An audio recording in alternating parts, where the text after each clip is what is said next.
How's it going, everyone? It's Justin from Stand and Bang, and for today's video I'm going to be breaking down and making my prediction for UFC 235 Jon Jones versus Anthony Smith. Is also Kamaru Usman versus Tyron Woodley. Super stacked card, hella fights, super good fights to look forward to, so let's get right into it. First fight I'm going to be breaking down is Misha Cirkunov versus Johnny Walker. This is a very good fight, a very quick turnaround for Johnny Walker after his last fight where he got a I think 13-second, 12-second spinning back fist knockout. It was brutal. So I'm super excited to see Johnny Walker back in there. It's actually a late notice fight. Misha Cirkunov was supposed to be facing OSP, but OSP was forced to pull out. And now we got this fight. I'm even more excited for it. So let's get right into it. I'm start with Misha Cirkunov. He's pretty well rounded, but at the end of the day, he wants to fight on the ground. He's one thing that can cost him in this fight. He likes to plant his feet and just kind of, keep his chin up and just throw.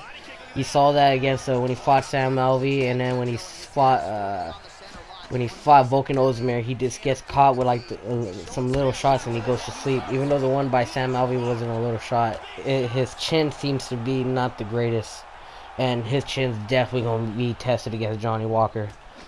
But for Cirkunov, he's going to want to take it to the ground and just test the gas tank of Walker, because we really haven't seen Walker, besides a fight that was before his UFC, we haven't really seen Walker get gas. So test the gas tank of Walker, see where he's at in the later rounds after doing some grappling exchanges. Now for Johnny Walker, he's going to just want to utilize his unorthodox striking, like how he got to win in his last fight.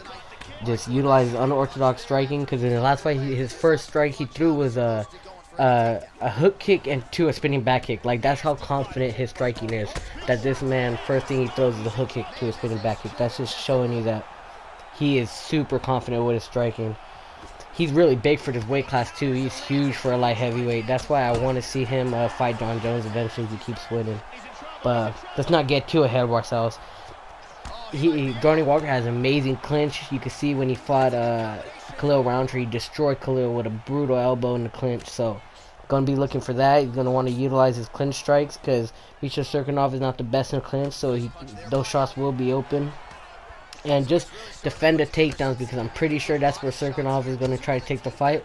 So just defend the takedowns, don't waste too much energy, and finish the fight on the feet. With that fight, I believe Walker would win. I believe he's going to get done by first round TKO. I think Misha Cirkunov is just too flat-footed, plants his feet too much, and he's going to be too stationary for somebody like Johnny Walker, and Johnny Walker is going to test that chin of his. So I got Johnny Walker via first round knockout. The next fight I want to go into is Diego Sanchez versus Mickey Gall. This fight's on the prelim, but it's an amazing fight to look forward to. Let's start off with Diego Sanchez. He's going to need to utilize a lot of tools to beat a young up-and-coming guy like Mickey Gall. He's going to not just wrestle like how he did in his last fight. In his last fight against Craig White, I believe the guy's name was, he kind of just did a wrestling game plan and dominated him. But I believe that won't work against somebody like Mickey Gall. He's going to have to, like I said, utilize a lot of his tools.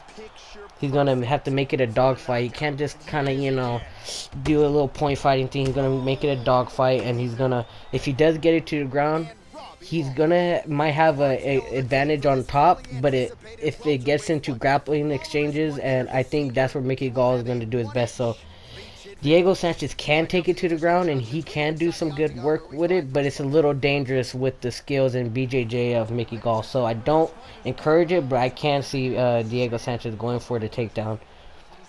Now for Mickey Gall, amazing grappling, really amazing grappling. Also his striking is improving every time we see him in octagon, like his last fight, or not his last fight, but his fight with Sage Northcutt.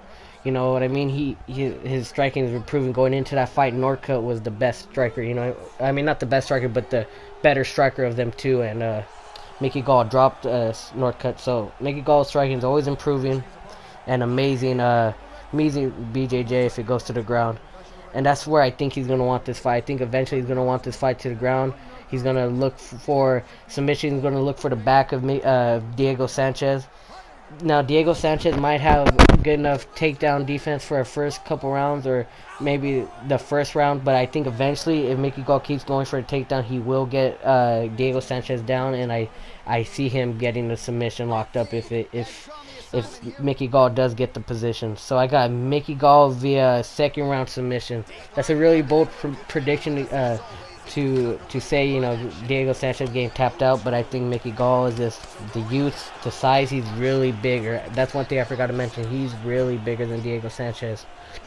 So I think that's going to come into play, especially when you get into the grappling aspect, and I think Mickey Gall will win via second round submission. On to the next fight, which is Jeremy Stephens versus Zabit Magomed Sharipov. This is an amazing ass fight. I'm super excited for this fucking matchup. Whoever made this matchup, thank you. Just thank you. These are the type of matchups we need. These exciting ass matchups that we could just dream about and only imagine. I can't wait for this fight. And the best thing about this fight is on the prelims. This is not even on the main card yet. We still got a whole main card to look forward to. This is going to be the main event for the prelims. Oh, super amazing fight. So let's get right into it. Let's start off with Jeremy Stephens. Obvious, amazing power. Hits like a truck. Vicious leg kicks you can see against when he fired Gilbert Melendez. Destroyed his legs. Added that to his game plan. I mean, to his arsenal. Leg kicks. Brutal leg kicks. Everything Jeremy Stephens usually throws is with 100% power. He hits, like I said, hits like a truck. He has a really good flying knee too. He likes to throw his flying knee out there. He caught Dennis Bermudez with one and caught him sleeping with that. So he can utilize that. He has it in his toolbox. And if he sees you hurt, if Jeremy Stephens sees you even a little bit of hurt, it will go off and try to kill you. He has brutal killing instinct. And for this fight, he's going to have to make this a brawl, because if he makes it like a technical fight, he's going to get destroyed with Zabit, in my opinion. So he's going to want to make this a brawl. He's going to want to get in Zabit's face and just make it a dirty fight. Now let's go with Zabit. Now Zabit, he's literally a real life ninja. That's all I can say. Like, man, like, I remember the first time I saw him, I can't remember who he fought, but he was doing like crazy shit off the cage and stuff, and I was watching the fight, but I was like also doing some other stuff. But I remember thinking at that time, like, man, this dude's for real, like, because I was seeing him do like Showtime kicks and shit off the cage. I'm like, alright, first fight in the UFC was doing this stuff, yeah, we're gonna be seeing him for sure. And he's just been kept on finishing people, dude, getting that freaking banana split finish, having that amazing fight with Kyle Bochniak. And that leads me to one thing I want to say. Zabit cannot do a crazy brawling exchange like he did against Kyle Bochniak, especially like how he did in the last 10 to 15 seconds of the last round. If he does that with Jeremy Stephens, I honestly believe he will get knocked out cold. You cannot brawl with Jeremy Stephens like that. If he does that, he will get caught. But I believe he won't do that. I believe he's smart enough to know about the brutal power of Jeremy. Now, Zabit has so many tricks in his bag. Like I said, he'll throw crazy upward elbows to jumping off the cage to a Showtime kick, or he'll be in the clinch, and then he'll throw a knee up all the way from just standing and try to catch you in the head. Like, he's just always looking to punish you. He has really good submissions too, really good submissions. He gets to the ground, he's going to have the advantage for sure over Jeremy Stephens. Like I say, he needs to not get in a brawl though, because he will get caught. And he needs to be aware of Jeremy Stephens' brutal leg kicks, because the beat is longer and lengthier, and his leg kick is going to be out there to get hit. So if Jeremy Stephens does go that route with the game plan of the leg kicks, the beat needs to be on point with the leg, or checking the leg kicks, because it will add up, and Jeremy kicks brutally. So needs to be on point with that. But I just think Jeremy Stephens is going to be too stationary, loading up too much on his shots, and Zabit's going to be seeing it from a mile away and just be out of the way of all the power shots and making Jeremy Stephens pay for it. So I got Zabit Magomed Sharipov via third round TKO, because Jeremy Stephens is very tough. So I can see him taking some of Zabit's shots, but eventually wearing out on him, and Zabit getting it done later in the third round by TKO. On to the next fight. Oh my god, I'm super excited for this fight, guys. Cody Garbrandt is back, and he's going to be fighting Mark Munoz. Oh my god, Cody Garbrandt's back. I'm super excited. Let's get right into it. Let's start off with Mark Munoz. Not too much to say about Mark Munoz. He's pretty well-rounded. Nothing too much stands out to me besides his ground game. He obviously wants the fight to the ground eventually. And just one thing for Mark Munoz to help him win is just not brawl with Cody. Do not get in a brawl with Cody. There's a lot. I keep on saying that for a lot of these fights. But it's true, a lot of these fights you can't brawl with one or the other because one or the other is better at that aspect. And in this case, Cody Garbrandt is 10 times better when it comes to throwing hands and brawling. So Mark Munoz is going to want to take the fight to the ground and utilize his grappling. Now for Cody Garbrandt, amazing power. One of the quickest bantamweights ever, and one of the best bantamweights, period, in my opinion. He has amazing takedown defense too. You see when he was fighting Dominic Cruz, he had really good takedown defense, really good scrambles if he did eventually get taken down. And he has some pretty cool moves to get flashy with it if he doesn't want to just do his crazy exchanges and brutal hooks. He will throw a cartwheel kick out there, you know, get a little fancy with it. Cody Garbrandt likes to enter off of blitz. He has a really good like blitz in and then throws his hooks a lot, catches his opponents off guard with his speed. Like I said, Cody needs to make this a brawl. Don't get in too many grappling exchanges with Mark Munoz, just because that's where Mark Munoz is going to feel the most comfortable. So just take him out of his game plan, take him out of his game, and take him where he's least comfortable, and that's going to be in the grappling exchange. I mean, in the striking exchanges. And now one thing for Cody that cost him in his last fight against TJ is, man, I don't know why, but Cody likes to do where he sees you hurt, he will load up so much.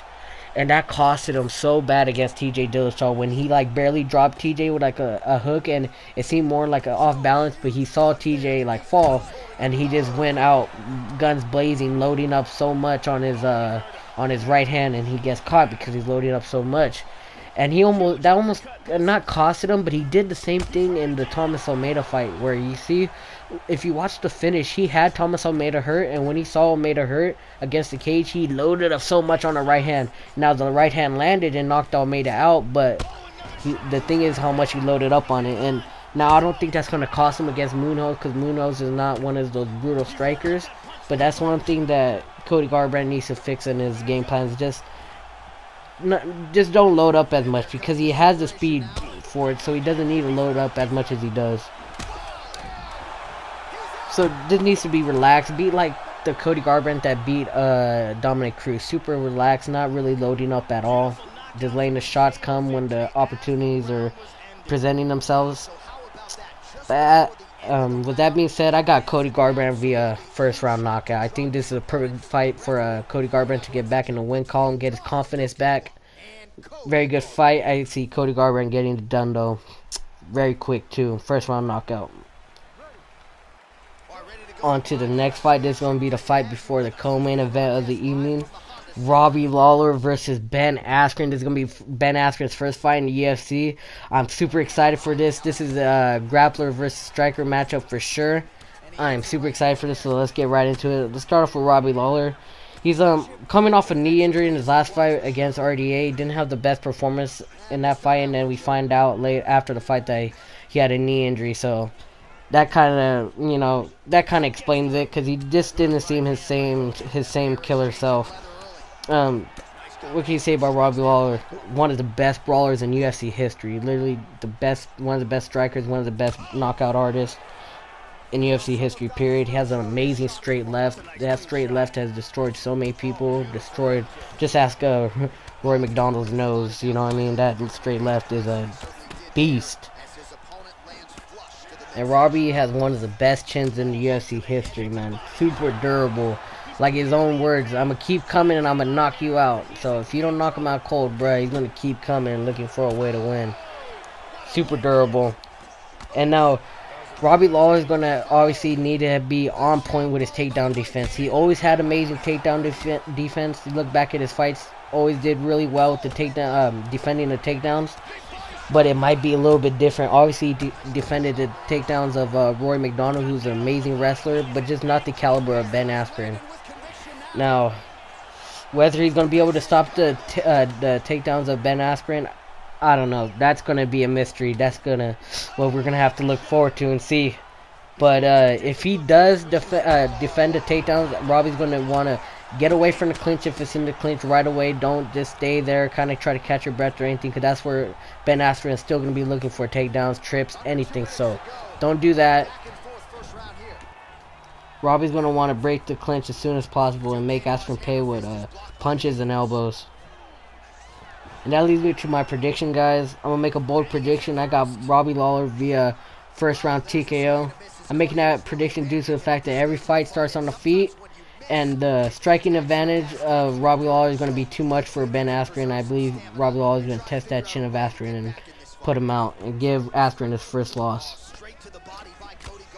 And that leads us to the co-main event of the evening, guys. Tyron Woodley versus Kamaru Usman. This is a very good fight, very closely stylistic matchup fight.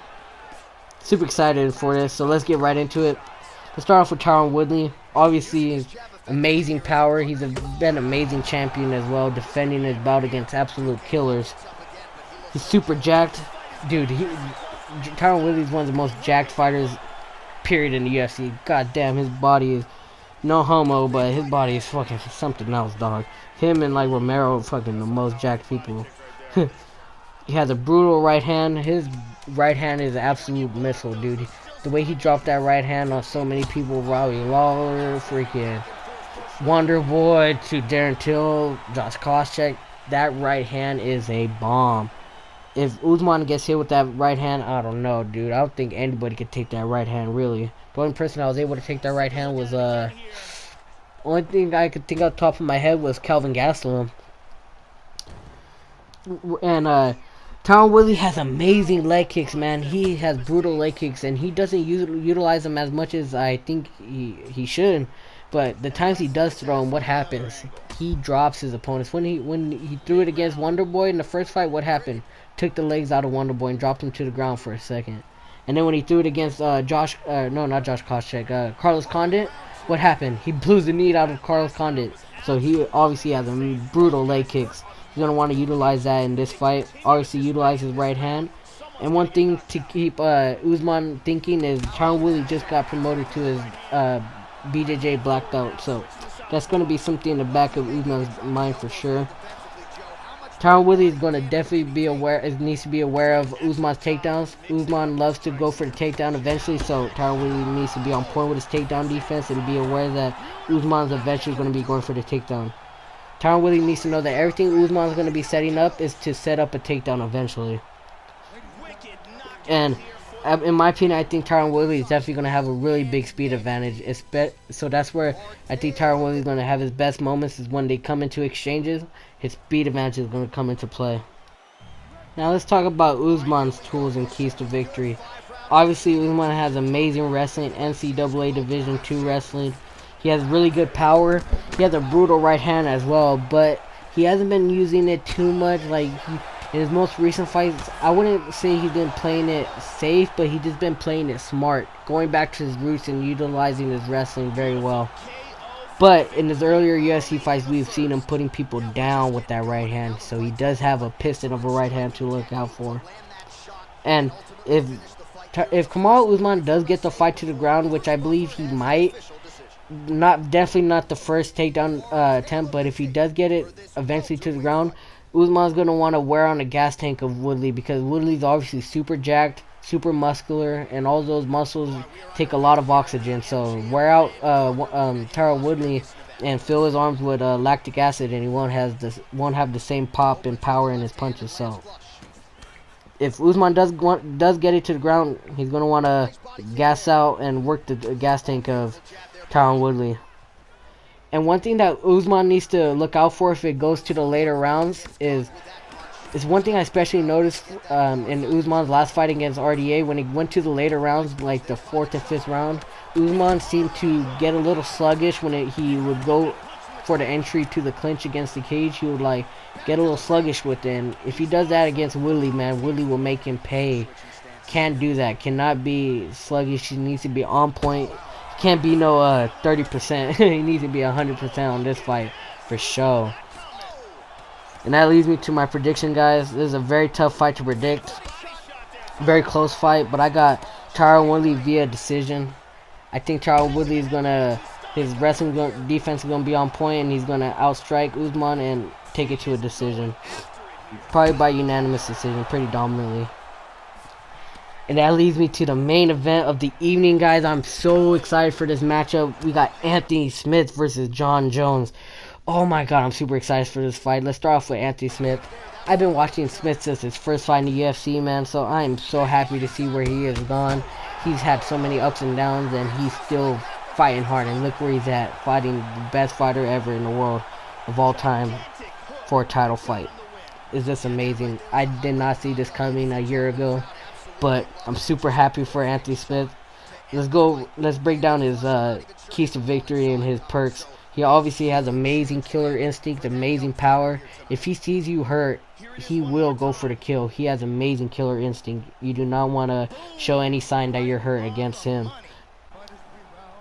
And now, in every aspect of this fight, whether it's a BJJ, striking, grappling, or wrestling, I believe Jon Jones is going to have an advantage in all aspects of that. But there is one aspect that Anthony Smith is going to have an advantage in. Can you guys guess it? Can you guess it? Give you one more try. Can you guess it? It's going to be the experience aspect. Anthony Smith has over 50 fights in MMA, and that's definitely going to come into play. That's invaluable experience that you can't get from just training. That's really good experience that Anthony Smith has that Jon Jones hasn't experienced. So even though he's lacking in all aspects, whether it's the striking or grappling, like I said, or clinch, he does have that one advantage, and it's in the experience aspect. Now, for Smith to win this fight, man, Anthony Smith needs to make this a real dirty dog fight. If he makes this a technical fight, he will get picked apart and destroyed by Jon Jones. He needs to make this a dog fight, utilize some very good elbows when he blitzes in, utilize some good strikes in the clinch. Don't stay too much in the clinch, though, against somebody like Jon Jones. But he can catch Jon Jones with some strikes and in the clinch, and just like I said, needs to make it a really dirty dog fight. Needs to get up in Jon Jones's face and just constantly, making him pay, making him hurt. Whether it's just like, riding his shoulder in his face or whatever it is, he just needs to make it a dog fight. And when I say riding his shoulder in his face, I meant like if they're clinching and they're just catching their breath or something, just still make him pay, make him hurt. What I mean by a dog fight. Now, for Jon Jones, his keys to victory, obviously, man, he's just obviously well-rounded in every aspect. Amazing jiu-jitsu, amazing wrestling, amazing striking. I could go on and on. He is just so well-rounded in every aspect of MMA. Now, Jon Jones, his best moments in this fight, I believe, is going to be when he's at kicking range against Anthony Smith. He's going to want to be at kicking range and destroy the lead leg of Anthony Smith, utilize his oblique kicks and utilize his body kicks, because Anthony Smith has been finished by body kicks against Thiago Santos, so Jon Jones is taking a note of that. Jon Jones studies all of his opponents and breaks all of his opponents down very thoroughly, so for sure Jon Jones is taking a note of that, and he's probably going to want to utilize it in this fight. So utilize the body kicks, utilize the teep kicks on Anthony Smith, and do not get into a brawl for Jon Jones. Jon Jones needs to stay at range and pick apart Anthony Smith at a distance. And one thing that Jon Jones can do is utilize his wrestling. If he really surprised me against Alexander Gustafsson in the rematch when he took Alexander down, I believe, in the third round, and Alexander just couldn't get up and he finished him with strikes. That was super impressive to me. So utilize his wrestling. That will be there. If he gets Anthony Smith down, I believe he will have a big advantage, and I don't know if Smith will be able to get up. So utilize his wrestling, utilize the teep kicks, utilize the body work, and stay at kicking range. Those are the keys to victory for Jon Jones. And that leads me to my prediction, guys. Super hard fight to predict, only because I love Anthony Smith so much, and like my brain is telling me Jon Jones all day. He has so many advantages, so many tools. You know what I mean? It's just telling me Jon Jones all day. That's what my brain is telling me. But my heart is like something in my gut, something in my heart's telling me that Anthony Smith is going to pull it off. He's super tough, super durable. Like his nickname, Lionheart. He's not going to give up. And I just have a gut feeling, guys, that Anthony Smith is going to pull it off. I know it's a bold prediction, but I got Anthony Smith via 4th round TKO. I don't know why, but I have a feeling Anthony Smith is going to pull it off. I just have the same gut feeling that I got when Joanna was going to fight Rose. I just had a gut feeling Rose was going to pull it off, and I just have the same feeling. My heart's telling me Anthony Smith, but like I said, my brain's telling me, my brain thinking it and breaking down the fights like, nah, dude, Jon Jones all day. obviously, look at his, his tools and all that, and his attributes. But like I said, guys, making a bold prediction, I got Anthony Smith via fourth round TKO. I honestly believe Anthony Smith will pull off the shocking upset, and we see a rematch between these two people. Alright guys, thanks for watching this video. Hope you enjoy the fights this Saturday. Amazing fights to look forward to. Thanks for watching this video all the way to the end. It was a little bit longer video, but I love making these videos where there's a lot of exciting fights to break down and give my predictions for. So thank you for watching to the end. You're a real one. Please like, subscribe, and comment, and look out for my next video. I'll probably be breaking down how the fights go this weekend. Probably upload that Saturday night or Sunday afternoon. Alright guys, thank you for watching. Later. Peace.